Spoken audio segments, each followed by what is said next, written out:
Before I continued with the players at tournaments, there was a short sentimental trip for me, also connected with tennis, of course. The GAK Tennis Club in Graz, Austria was my home as a player for many years, and my parents also worked there for a long time.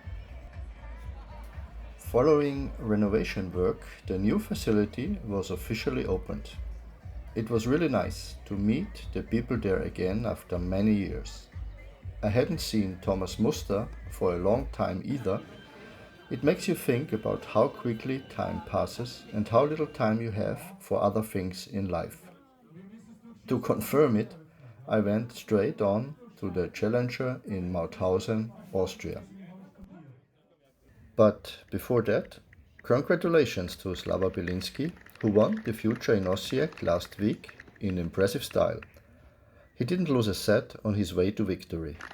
After a few difficult weeks, I am very happy for him.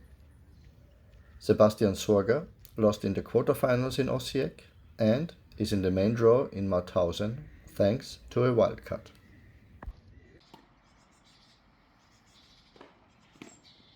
The Challenger in Mauthausen is taking place for the third time. The tournament is well organized and many volunteers are involved. As always, the tournament was played on 3 courts and another 3 courts were set aside for practice. The practice courts were not the best, there were a lot of bad bounces. A large center court was set up and filled with interested visitors over the course of the week. The players' area is located in the tennis hall. The hotel was very modern and in a beautiful landscape setting. Only the distance to the club was a little long, at around 25 minutes. It was certainly better not to forget anything at the hotel when you have a match. There were also courts for practicing at the hotel. Mate Dodik played the qualification and after a win he lost against the Swiss Jerome Kim. His opponent played a very good match and his serve in particular was outstanding. Mate doesn't have much to blame himself for. The main areas that needed to be worked on have not changed as a result. After a few months, there was also a reunion with Mohamed Safwat.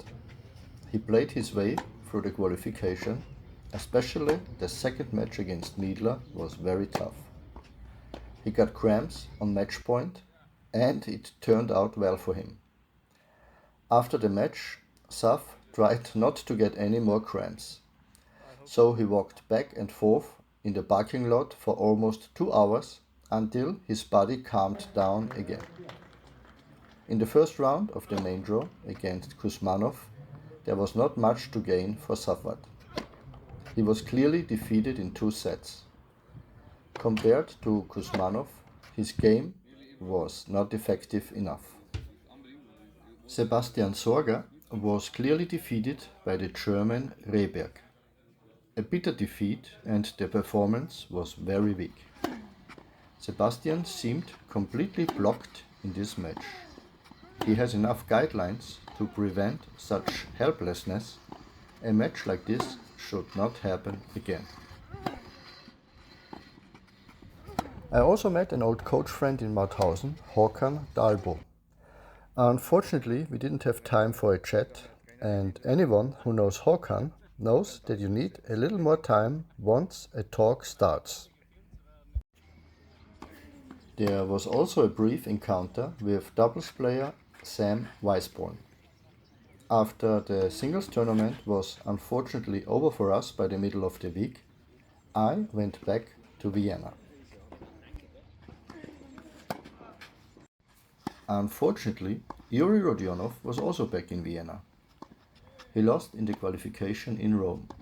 A bitter defeat as Yuri feels very comfortable on the court at the moment and, in his own words, feels more comfortable with his shots than ever before. However, he doubts himself too quickly in bad periods of the match. Not overestimating these phases, and continuing to trust in his abilities should help him to win more matches again. So, from a sporting point of view, this week was over for us early on. Our eyes are now focused on the future, as we have a difficult path ahead of us with some players. It's a daily battle over small things and a nudge in the right direction, hopefully. Thanks for your interest, and I hope to see you in the next video.